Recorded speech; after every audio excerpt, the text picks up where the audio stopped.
नमस्कार, मैं हूं रिजवान अहमद सिद्दीकी। आप देखना शुरू कर चुके हैं सबकी खबर। मध्य प्रदेश हाईकोर्ट ने नोटिस जारी किया है माइनिंग कारपोरेशन को, एक अधिकारी टेमले हैं उनको, किसान मिनरल्स प्राइवेट लिमिटेड को और छतरपुर कलेक्टर को। इस पर एक जनहित याचिका दायर की गई थी जिसमें 30,000 करोड़ रुपए की रॉयल्टी चोरी का मामला। और ये रॉयल्टी एक दिन में चोरी नहीं हुई सर, 1996-97 से लेकर लगातार 2006 तक ये जारी है। और ये कैसा कारनामा दिखाया है विभाग ने, आप सुनेंगे तो चौंक जाएंगे। एक कंपनी को लाभ पहुंचाने के लिए 1995 में ही माइनिंग कारपोरेशन ने तय कर लिया था, उनके साथ एक एग्रीमेंट कर लिया और उसके बाद बाकायदा ऑक्शन बुलाने का एक तमाशा भी किया गया। हम इसे तमाशा ही कहेंगे।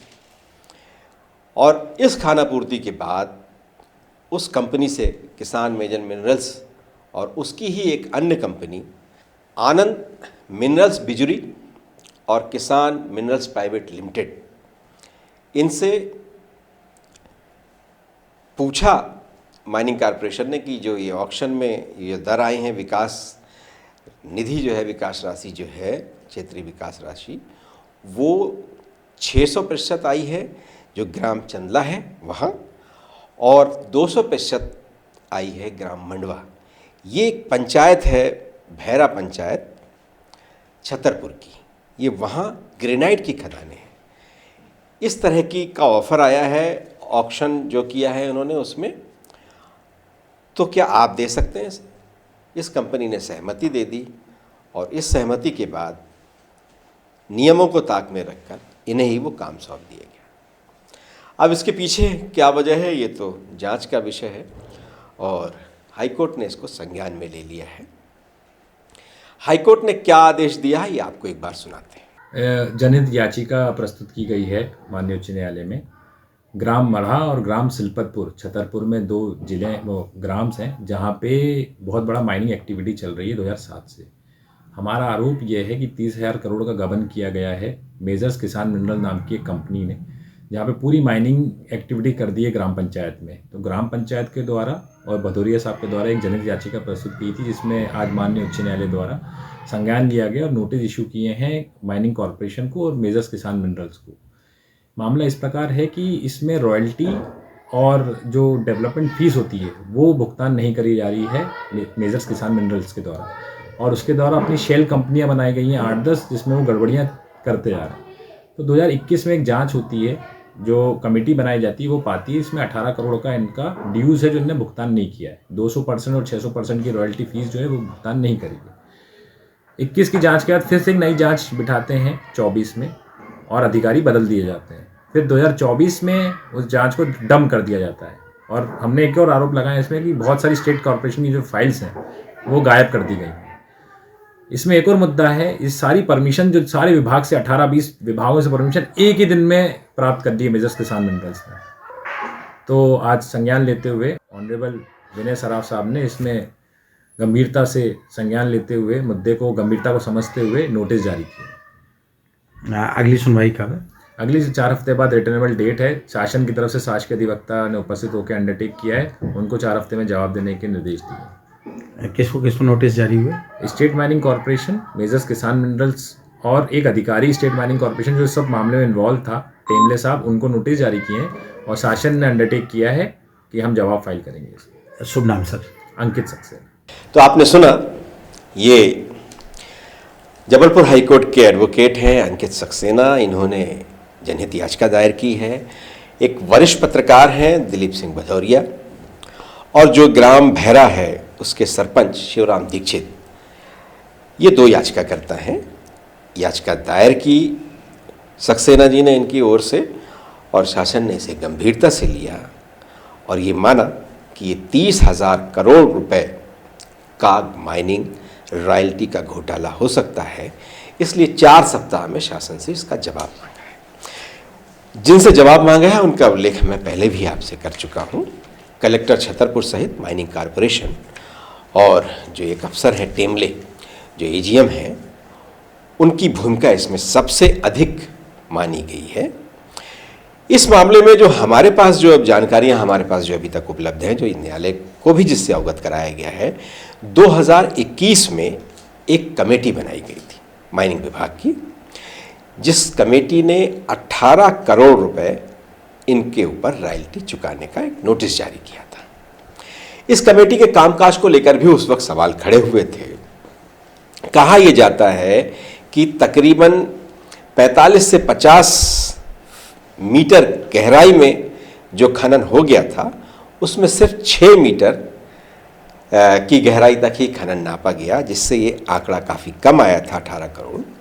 लेकिन ये जो कंपनी है किसान मिनरल्स प्राइवेट लिमिटेड, इस कंपनी को इससे भी संतोष नहीं हुआ, इसने पैसे ये जमा नहीं किए और वो लगातार विभाग के साथ मिली भगत से ये कोशिश की जाती रही कि 18 करोड़ से और कम रॉयल्टी हो जाए।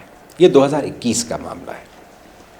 जो कमेटी थी उस पर दबाव बनाया गया, वो जो कमेटी राजी नहीं हुई तो उस कमेटी को भंग करके नई कमेटी बना दी गई और उस नई कमेटी ने भी जब 18 करोड़ से कम करने से इनकार कर दिया तो फलस्वरूप उस कमेटी में जो भी लोग थे वहाँ से हटा दिए गए और हमारी जानकारी में एक को तो टर्मिनेट तक कर दिया गया। क्यों लाभ पहुँचाना चाहते थे, किसको किसको इसका फ़ायदा हो रहा था, ये जांच का विषय है, लेकिन सरकार को करोड़ों रुपए का नुकसान हो रहा था।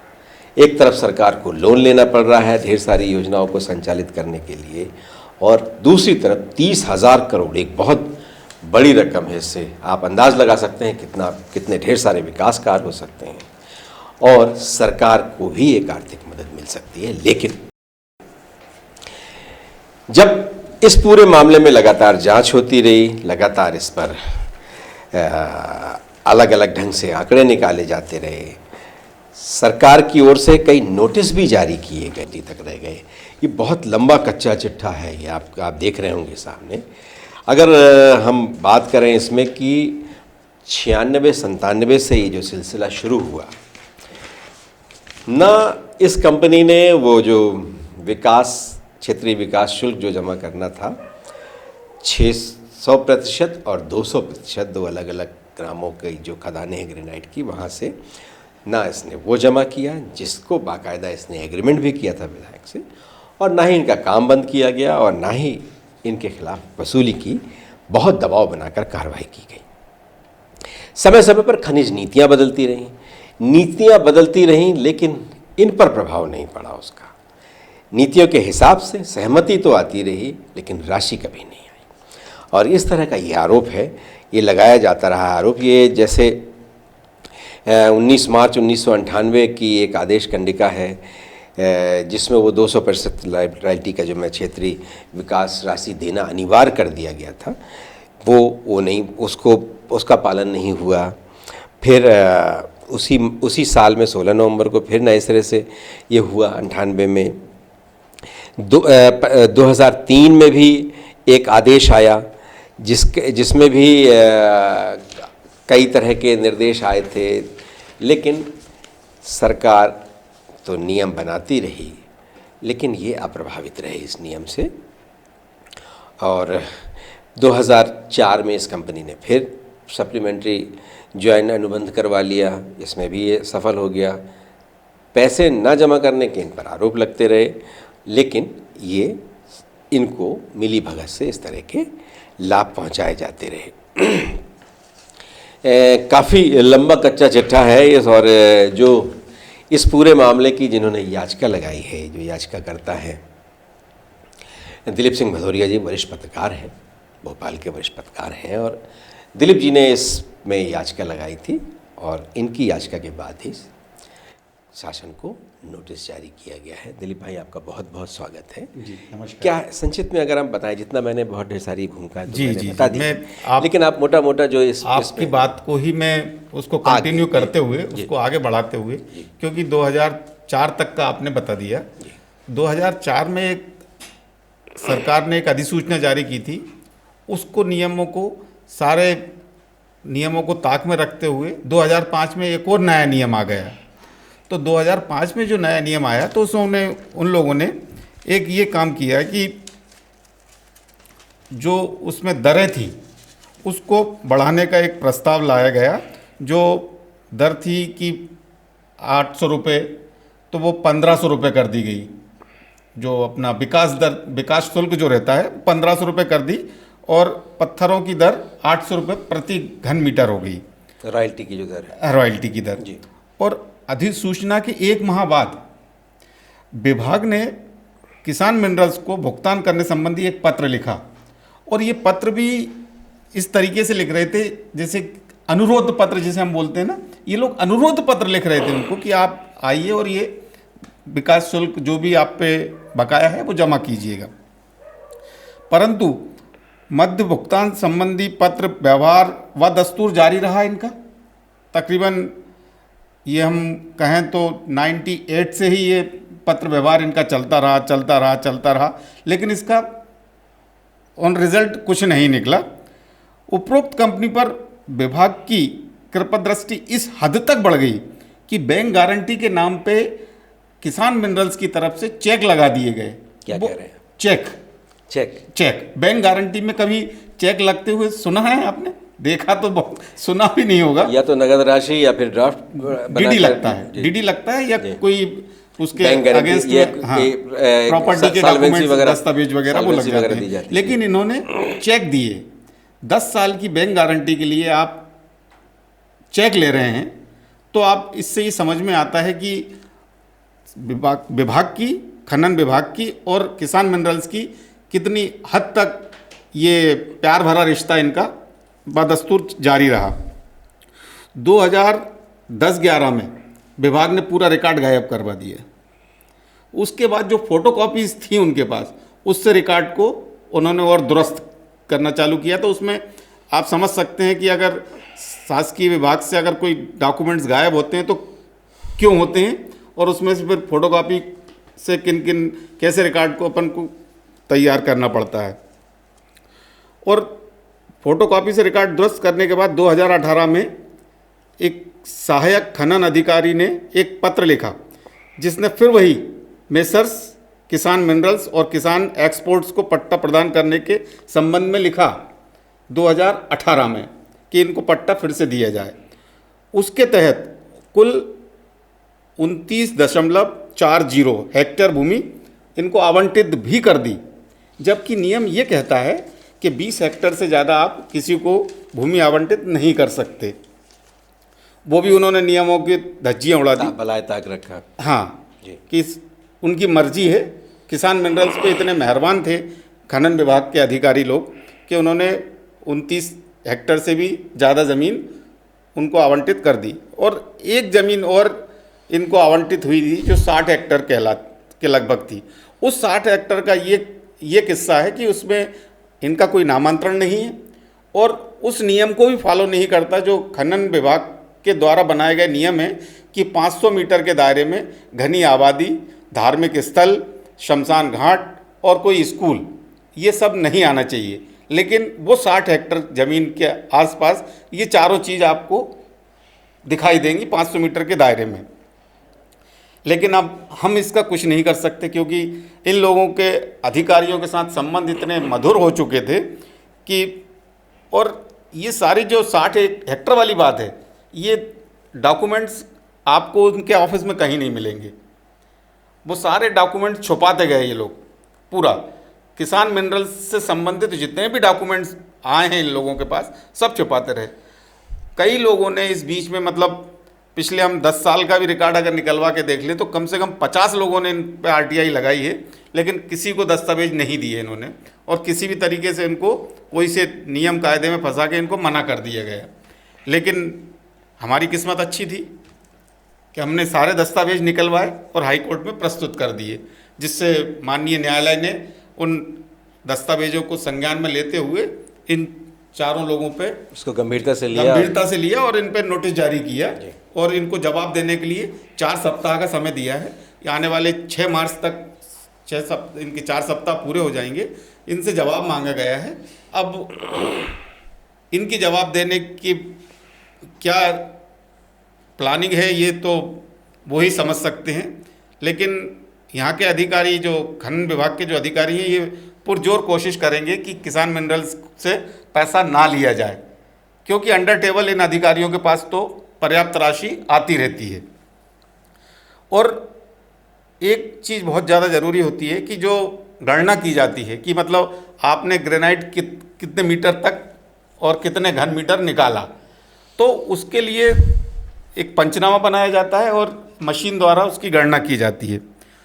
और तो जो पंचनामा बनाया, उसके जो गांव हैं चंदला और मंडवा, उसके आसपास के क्षेत्र में जो किसान मिनरल्स ने भी स्वीकार किया है कि उनके 58 गड्ढे हैं, 58 वो गड्ढे हैं जहाँ से इन्होंने ग्रेनाइट निकाला है। लेकिन उन सब गड्ढों की उनने भी स्वीकार किया है कि 40 से 60 मीटर की गहराई ली जाती है, तो एक अनुमान लगाया जाए कि 50 मीटर की गहराई तक इनकी ग्रेनाइट निकाला गया है, खनन कर लिया। जी। लेकिन गणना में इन्होंने क्या किया, केवल 6 मीटर तक ही उसको 6 मीटर तक की गणना की, और वो भी केवल 6 गड्ढों की। 6 गड्ढों की गणना करके इनने 18 करोड़ निकाला। उस पर भी चलो मान लिया जाए कि गणना हुई और कुछ पेनाल्टी निकाली इनके ऊपर, लेकिन सिर्फ 18 करोड़ निकालना और 58 गड्ढों में से 6 गड्ढों की गणना करना, ये जो कमेटी बनाई गई थी, ये उन लोगों की भी जानकारी में नहीं था कि हमें 58 गड्ढों की गणना करना है। और उस समय जब वो गए थे तो गड्ढों में पानी भरा हुआ था, तो उन्होंने मोटा मोटे तौर पे ये 6 मीटर मान लिया उनको, और 6 गड्ढों को, 6 गड्ढों पे उन्होंने पेनाल्टी निकाली 18 करोड़ रुपए। उन्होंने 18 करोड़ का नोटिस जारी कर दिया। 18 करोड़ का नोटिस कब जारी किया उन्होंने, तब पहली समिति ने जो 18 करोड़ की रिकवरी निकाली, उस कमेटी से उन्होंने बोला अधिकारियों ने कि नहीं ये ज़्यादा है, इसको कम करो। इसका उल्लेख आप कर चुके हैं, ये इस पर लगातार लिखा पढ़ी चलती रही, किसान मिनरल्स लिखा पढ़ी चलती रही। तो वो 18 करोड़ भी इन्होंने 18 करोड़ भी इन्होंने जमा नहीं करवाया। और फिर दूसरी कमेटी बन गई, उसके बाद भी जमा नहीं किया। उसके बाद भी जमा नहीं किया। और इनको, जैसे मेरे पास ये जो जानकारी है जी कि 1/8/2008, 30/1/2008, 22/2/2008, 5/7/2008, 14/8/2008, 21/8/2008, ये मैं तारीख बता रहा हूँ, ये तारीख है। और ये अनेक तारीखें हैं जिसमें स्टेट माइनिंग कॉरपोरेशन ने किसान मिनरल्स को बाकायदा पत्र लिखा है और स्थानीय जो क्षेत्र विकास निधि है वो जमा करने के लिए कहा है, अनुरोध किया है, अनुरोध किया है। लेकिन ये कहते ही रहे हैं जी, और ये गंभीर कभी नहीं हुए। इनकी गंभीरता का गणना की गई थी वो भी 800 रुपये के रेट से इनकी गणना हुई थी, जो 800 रुपये हम उसमें 2022 से पहले ही उसको, उस आदेश को रद्द कर चुके थे। 1500 रुपये के हिसाब से गणना करनी थी, लेकिन उन्होंने 800 रुपये के हिसाब से गणना की।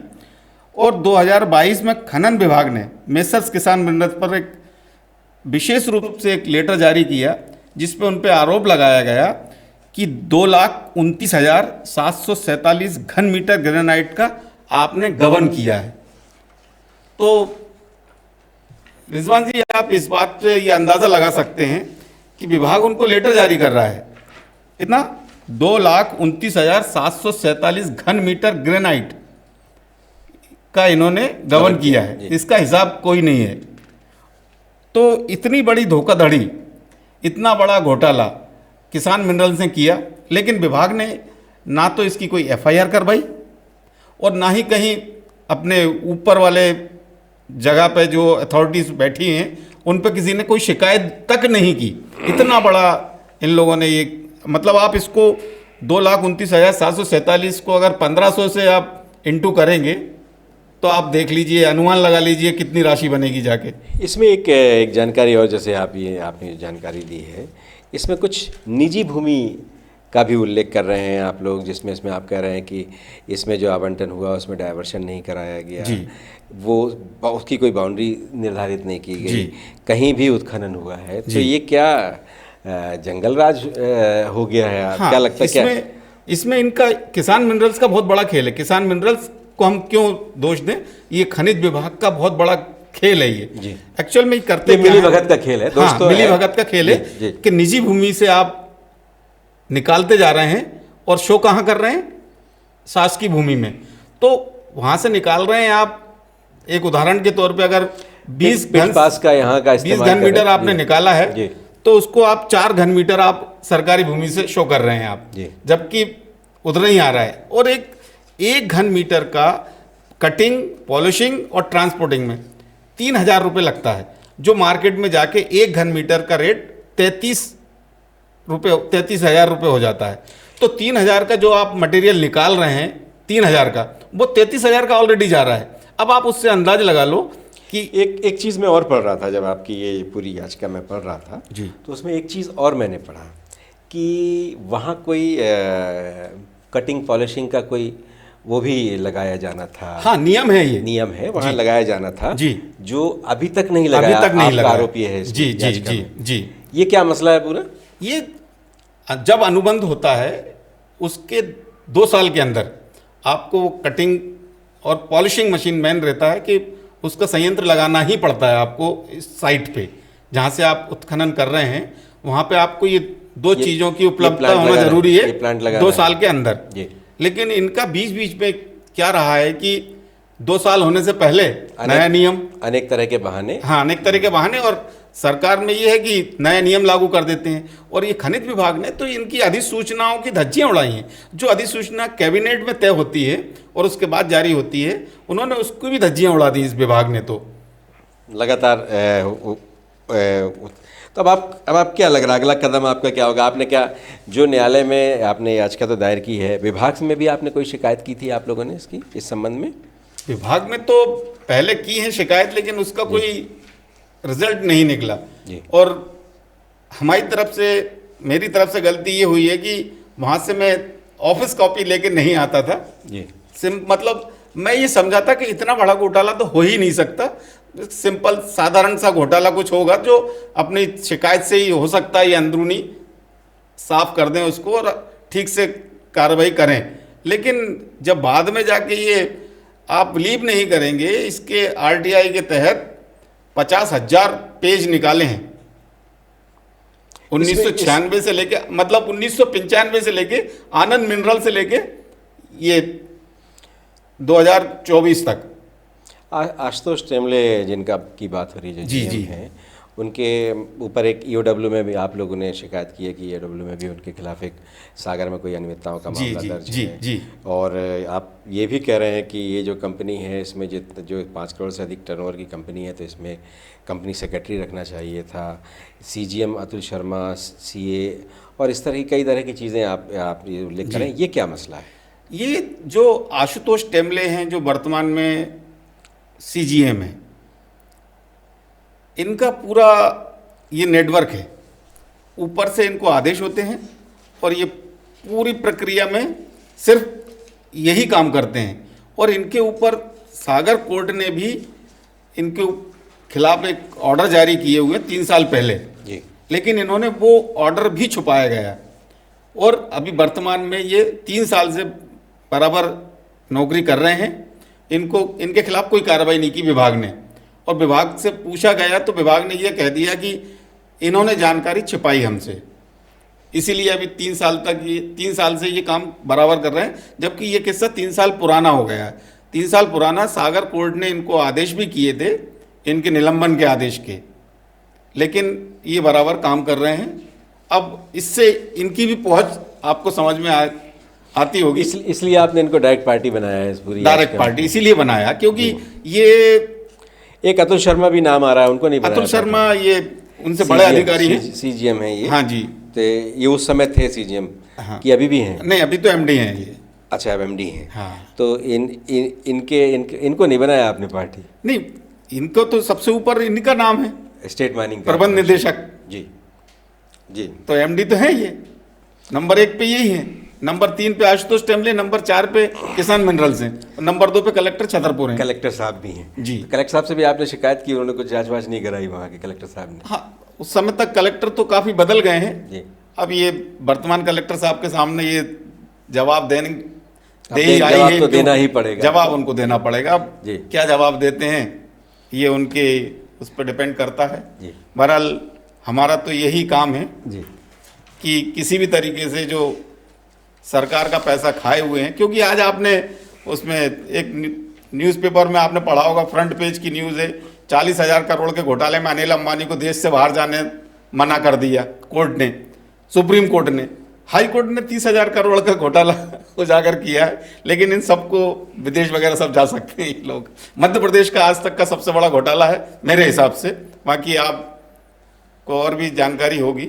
ये आपने इस तरह से इतना लंबा चौड़ा ये जो आंकड़ा आपने बनाया, ये कैलकुलेशन कहाँ से लाए आप? ये कैलकुलेशन 18 करोड़ रुपए की बात थी और 30,000 करोड़ हो गया। हाँ, अब आप अंदाज लगाइए ना जी कि जो ये 6 गड्ढों की बात कर रहे हैं हम, 18 करोड़ जी, और 6 मीटर की और 6 मीटर की 6 गड्ढे। जी, आप 52 गड्ढे की बात कर ही नहीं रहे। 58 गड्ढे हैं। 58 गड्ढे टोटल। जी उस 52 गड्ढे की बात करो आप। जी, 52 52 कहाँ गड्ढे गए? जो किसान मिनरल्स ने खुद लिखित में स्वीकार ये किया जो है। शेल कंपनियों का भी आपने, वकील साहब आपके कह रहे थे हाँ, हाँ। न्यायालय को, आपने हाँ, शेल हाँ। कंपनियों का भी, ये शेल कंपनियां किस तरह की हैं? ये कितनी- शेल कंपनी क्या होता है कि जब काम बढ़ता है तो इधर उधर काम ना जाए, इसलिए किसान मिनरल्स ने अपनी ही कंपनियों में अलग नाम दे दे के अपनी कंपनी बना ली जो उसी में शामिल हैं। जैसे आनंद मिनरल्स शुरू में जो थी, आनंद मिनरल्स का संविलियन इसमें किया इसने, किसान मिनरल्स में, क्योंकि दोनों के मालिक एक ही एक ही हैं। डायरेक्टर एक थे। डायरेक्टर एक ही थे। कौन है डायरेक्टर इनके?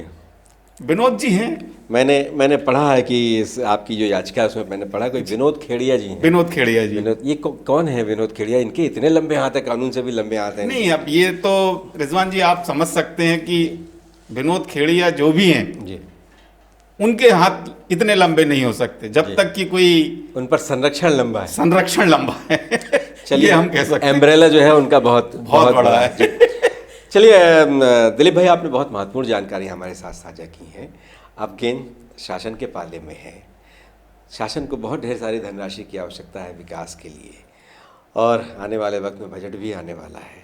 आपने एक राह दिखा दी है कि इस तरह से भी आप अपनी आमदनी बढ़ा सकते हैं। शासन को बहुत ढेर सारी रॉयल्टी के पैसे मिल सकते हैं, और एक कंपनी को इस तरह से छूट, ये तो एक कंपनी है, एक कंपनी। अब न जाने माइनिंग कारपोरेशन ने कितने लोगों को किस किस तरह से कहाँ मोबिलाइज किया है, और उनके कितने इस तरह से लोग फल फूल रहे हैं।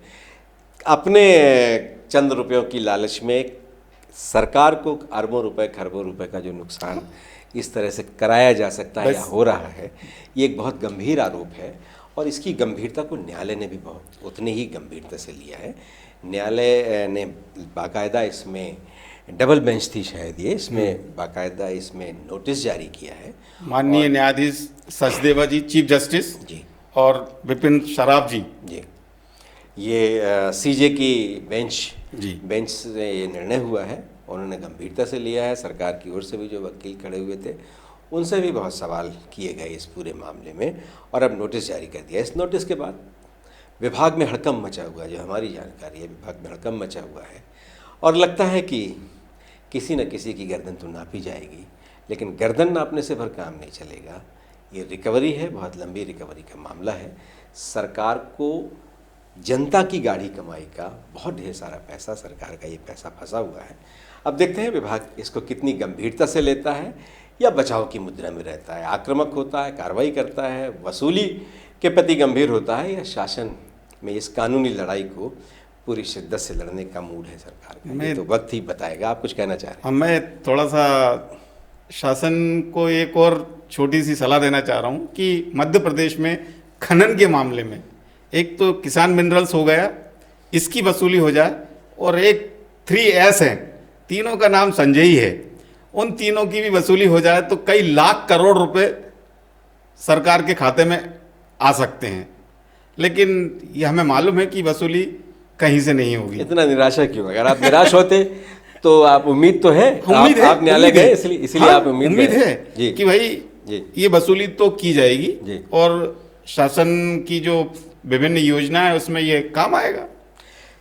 चलिए, तो आप बीच में एक बार फिर आपने अपनी कोई बात कहना चाहते थे, और वो भी बहुत गंभीर विषय था। आप 3S का फॉर्मूला भी ले आए हैं इस पूरे मामले में, और उम्मीद यही की जाती है कि वसूली होगी, गंभीरता से इसको शासन लेगा, कार्रवाई भी होगी, और जिम्मेदारों की गर्दन भी नपेगी, उनके गिरेबान तक हाथ पहुंचेगा। और आने वाले वक्त में ऐसी और बहुत ढेर सारे मामले सरकार अगर गंभीरता से ले तो उनके सामने आ सकते हैं और बहुत सी वसूली हो सकती है, और जाहिर है इससे प्रदेश का विकास होगा। और प्रदेश की इतनी बेशकीमती बहुमूल्य ये जो खनिज संपदा है, यूं ही औने पौने दाम में लोग उसका लाभ उठा रहे हैं, तो आने वाले वक्त पे उसका भी फ़ायदा उठाया जा सकता है। ये विभाग भी मध्य प्रदेश के मुख्यमंत्री डॉक्टर मोहन यादव जी का ही है जी। और ये हम उम्मीद करते हैं कि ये आवाज़ उन तक पहुंचेगी और इसको सरकार गंभीरता से लेगी, इस पर कार्रवाई होगी।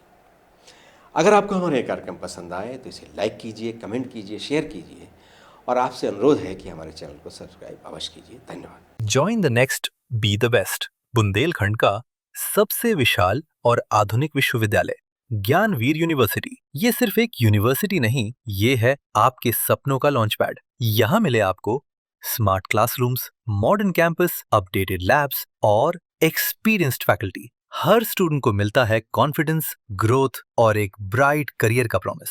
नए सेशन के लिए एडमिशन ओपन है, तो इंतजार कैसा? आज ही कांटेक्ट कीजिए।